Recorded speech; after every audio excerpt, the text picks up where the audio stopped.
The time has come to be talking about contrary stuff to Darwin.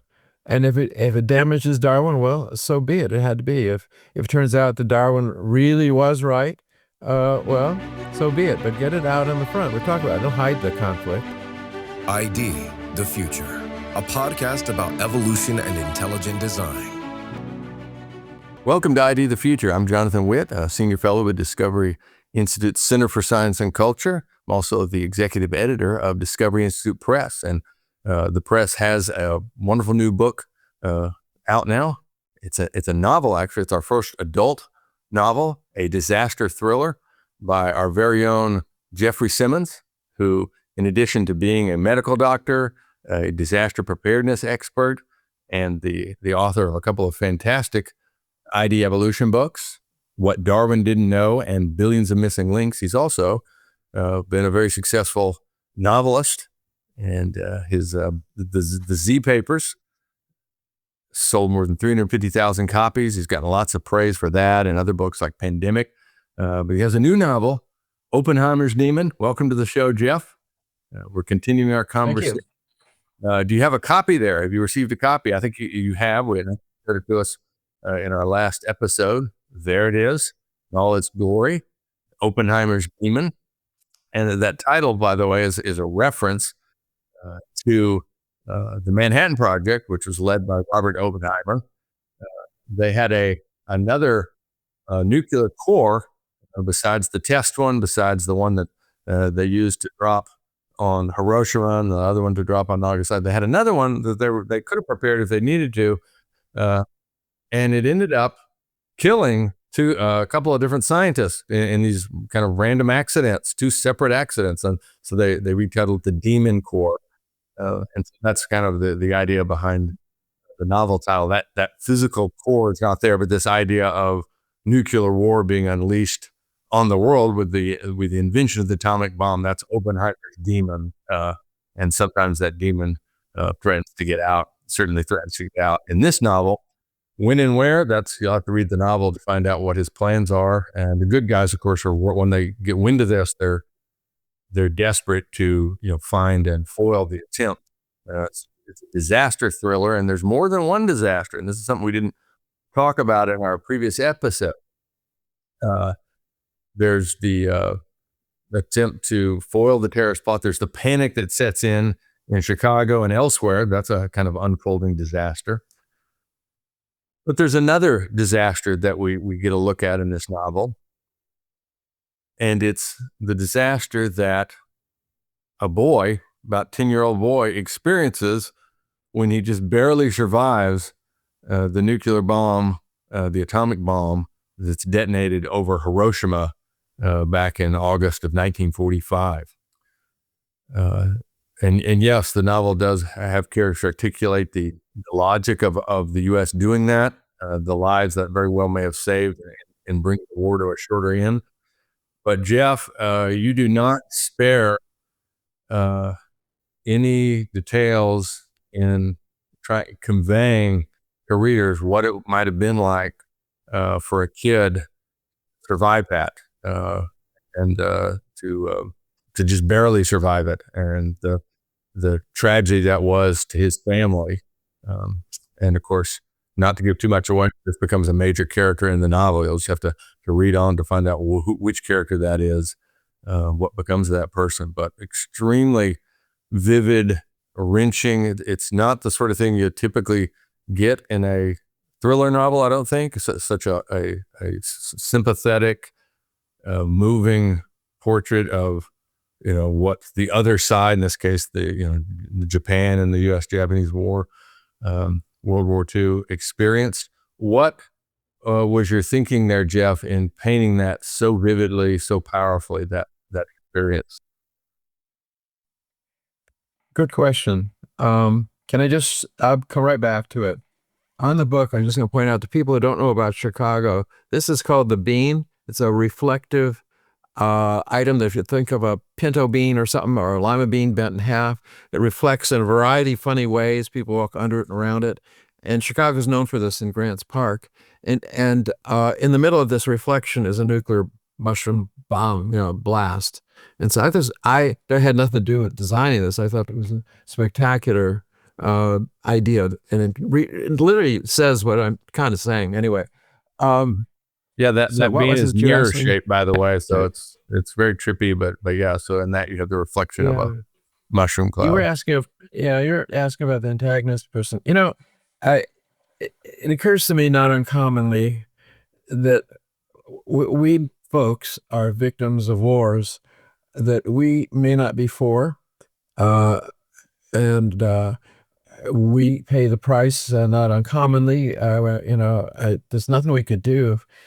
For instance, if our country declared war on another country, which is going on right now, which I'm not against in a sense, but I'm not going political on this. But I'm just talking about, I think about all the innocent people and what happens to them. And I've read a lot about what's happened in Germany to some of the Germans and the Jews, and I paid attention to some of the stuff that's happened to Japanese people.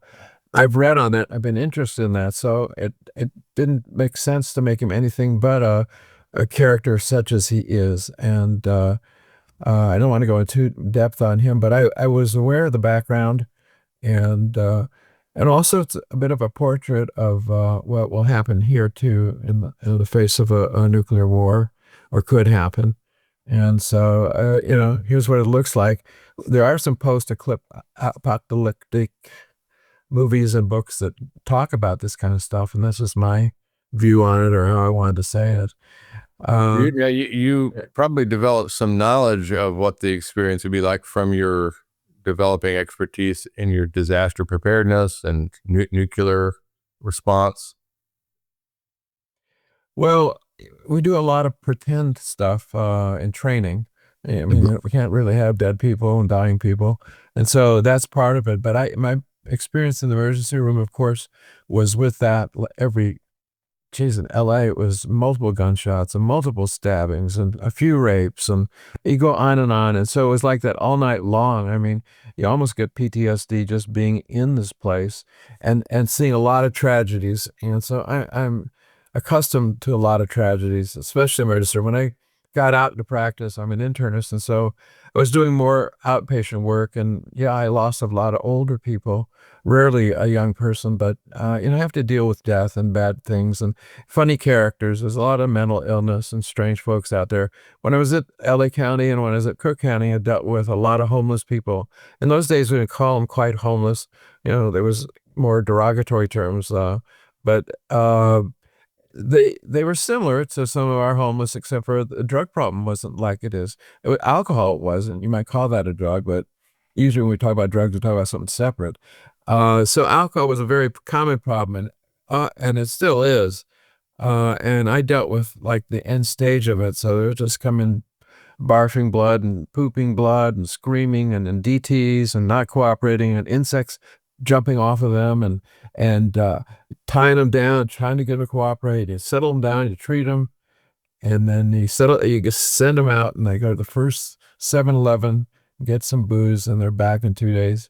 And so I have a lot of stories from those days, but Right, and that feeds into then that probably helped inform two different parts of it. One is where the boy ends up in the hospital back in 1945, which is more of a nuclear radiation kind of thing, but there's lots of death and dying and whatnot, but then also in the present of the novel, several scenes end up in the hospital because there's this hospital subplot. There's a character that's been injured that may have information that will help them. And this is where the hero of the novel, Jeff Winders, ends up interacting with an old medical colleague, Emily Latimer, who's a neurosurgeon, and they've got to try to get this guy where they can get this vital information out of him. But those scenes in the hospital, they're clearly informed, in the emergency room, clearly informed by your background, your knowledge. Like I said in our previous episode, all that, not myself a doctor, my father-in-law is a doctor, my brother-in-law is a doctor, but I'm eager to get this in the hands of my brother-in-law because I think he'll very much appreciate the authenticity of that side of it. I met your brother-in-law, right? Was that the brother I met? Yes, you met him, the inside. Yeah. Yeah, there may be some things in there I say that date me a little bit, but probably not by much. Um, and people are people, and the diseases are what they get, and the equipment may change a little bit, but I try to stay current, and so I don't think there's anything like that, but maybe there's something in there that dates me, but that's Yeah, really not the point. yeah, there's no Yeah. etch a sketches for anything like that. It's I think we've updated things pretty well. The villain of the novel is he's brilliant. He's very old. He's very much permanently injured. He's very much seeking revenge on an epic scale. Yeah. Then we have the novel's protagonist. He's not the novel's only heroic figure. There's several of those, but the central one, Glenn Winders. Tell us about him a little bit, Jeff. I'm thinking in particular of his medical school experience. He's the DA, but this character he was a medical doctor before he changed careers. Is there anything of Geoff Simmons in this Glenn Winders character? Of course there is. He's good looking like I am. There you go. He's very sociable, very athletic, very capable. Yeah, very capable, movie star caliber. Yeah, Right, modeled right. just after me. Yeah, the things that he thinks and the way he reacts to stuff and the medical stuff for sure, is me. One of my kids, stepson, is a attorney, prosecutor, and so I take some information, some style from him as well, and put it in this character. And so I use some things from my patients, not exactly because I'm not supposed to, but you wouldn't know what I'd use and what I don't use. But there's certain personal traits and stuff that make a character more interesting. And the homeless person and some of the other characters, yeah, they come from me and my experiences, but modified and that kind of stuff. Yeah, it was fun. At first, it was like, wait, he's a DA, but then he was a doctor. Is this going to work? But you made it work beautifully. It was a lot of fun. There's several who are. Yeah, and we get the character development reason why he ceased being a doctor. And it gives some opportunities to kind of paint that whole world in a way that's organic to the plot. Okay, so we have that's the primary hero. We have a subplot hero that we're not going to talk about. That's his daughter who's stuck in the city and trying to get to safety. But the kind of the adult heroine of the novel is the beautiful Emily Latimer, who's a neurosurgeon. We talked briefly about her in the last episode. She's Winder's contemporary. She's a friend from medical school days. She's the hero's budding love interest, but no, there are no steamy love scenes. You'll be happy to know. Most of our viewers I guess there'll be a few that may be disappointed. But in our previous conversation, we talked about the evolution intelligent design subplot, just very briefly. We're trying not to give away a lot of spoilers. But she's, of course, as you may have guessed, she's pro-intelligent design. Her dean is very much anti-intelligent design and would love to shut her down. We won't cover that same ground again. But Jeff, tell us about her, and just very briefly, kind of tease readers with. I think it's a really fun concept. Tell us about her pioneering memory retrieval technology and how that comes into the story. Actually, I'm not going to. Not going to do it. Maybe that's all the I can tell that. But I'll back up on a couple of things. Yeah, I'll bet. I'm not telling them that one. Yeah, you'll have to read the book to find that out. Read the novel. No love scenes. I'm an MD, and I'm retired, of course. But all my books, and I have several novels, I couldn't put love scenes in because I couldn't look at my patients if I did. I mean, or have have them looking at me that maybe that's how he thinks or something like that. Right. And so it didn't feel right, and it also didn't feel right with my wife and me. Right. And so some love scenes and stuff in books and movies are gratuity anyway, or gratuitous. And I don't think the book needs it. And so I've passed on that in all my books. And in fact, even my second book, The Atom Experiment, was the first child born in outer space, does not go into graphic sex in outer space. So, and it's just not me. So I do that. With the characters, she's black and the protagonist is white. He's Jewish. she's Christian. Those are minor issues, but differences. Their backgrounds are different. They feel differently about things, and yet they get together and they have stuff that are in common. And I thought that was an interesting matchup as well. And so Right, and it's that the doesn't novel's spoil. not where all the good people are pro ID and have memorized all the best ID books. The main the main hero character, he's somewhat ambivalent about this stuff. If not a little bit against it, or Yeah, negative, or not believing. Yeah, right. not There's too believing. much So pain and ugliness in the world. He's like, really? Yeah, you think yeah, there's a good God out there that it's not I know this? it's not a book to convert somebody to religion or ID per se. It's just an argument between characters and a problem in society where you can't get your ideas out. I mean, Right. we have free speech in this country, yet we sometimes don't, and this is one area where we haven't allowed it. And so I think the time has come.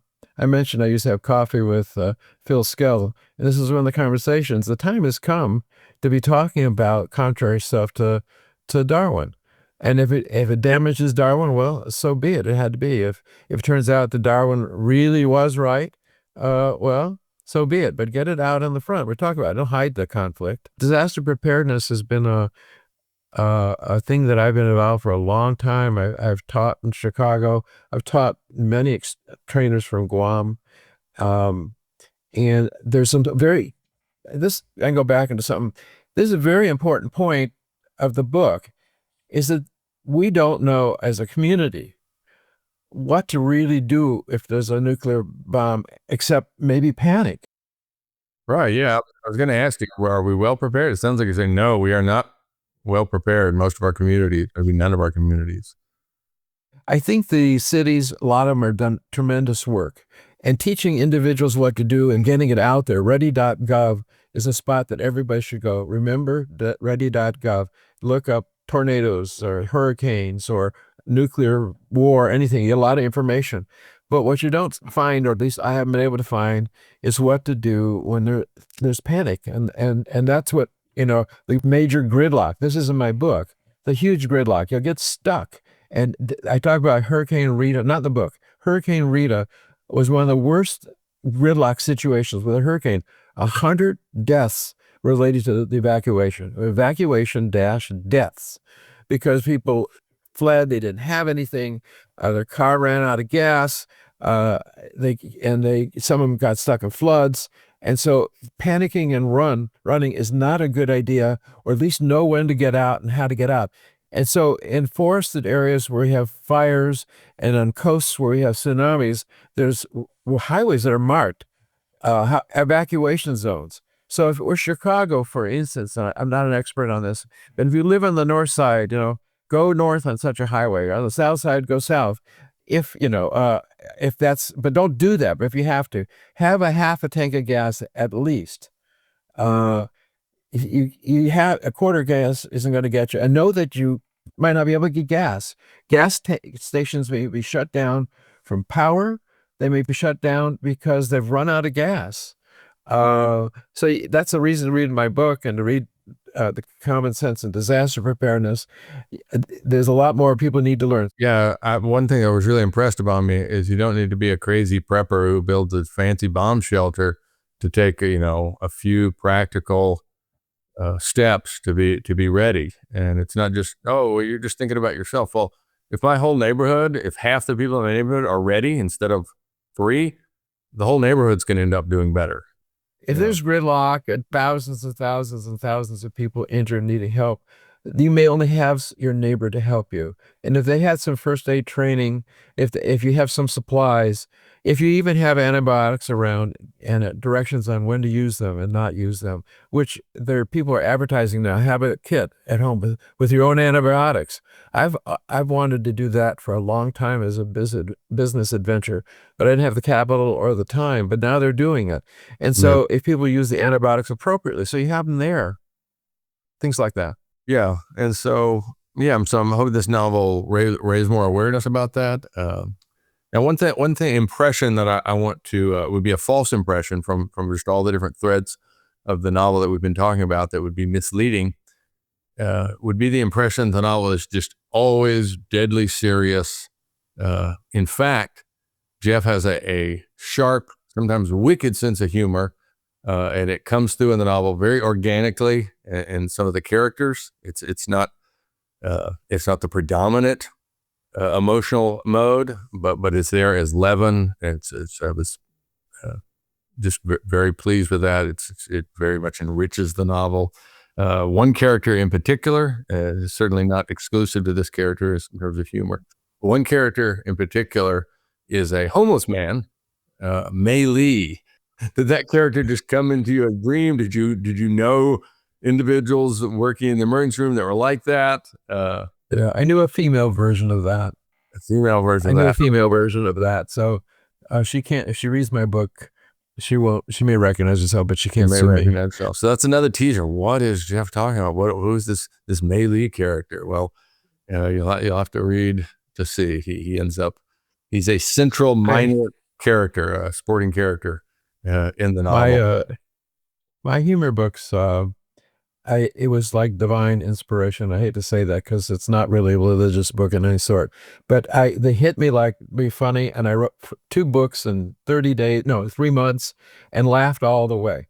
So that's my sense of humor. So if you're all interested, you might backtrack into that. But yeah, humor is a funny thing. It's so different between people. Yeah, and you see so much of human nature as a medical doctor working in the emergency rooms and just, of course, living life. But yeah, a lot of that comes through that sharp observational eye for human nature in the novel.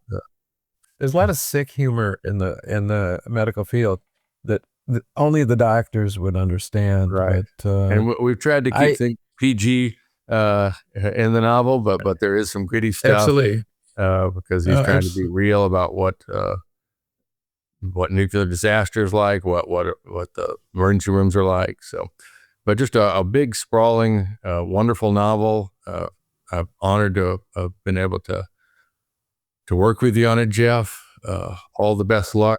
Yeah, let me say you've been a great editor to work with too. I mean, it's been absolute fun, and within reason, and allowing me. Some editors will just say, "Thank you, we're buying the book, and you'll see it when we're done," kind of thing. But John, it was a pleasure. It was great fun. You would edit me, I would edit you back, and I do need to stick in one other thing, really, and I said it in the book as well. I had a very terrible tragedy in my family. My daughter passing away at age 37 from a complication of mono, a very rare, bizarre complication of mono, and she was suffering terrible. And I just had the worst time in life, and still do. It's very current. And we're just at the end of the book basically, and John was just really, really helpful at the time, and I can't help say thank you. I can't say more than that, but thank you. Well, like I said, it was an honor working with you on the novel. So pleased the way it came out. So pleased.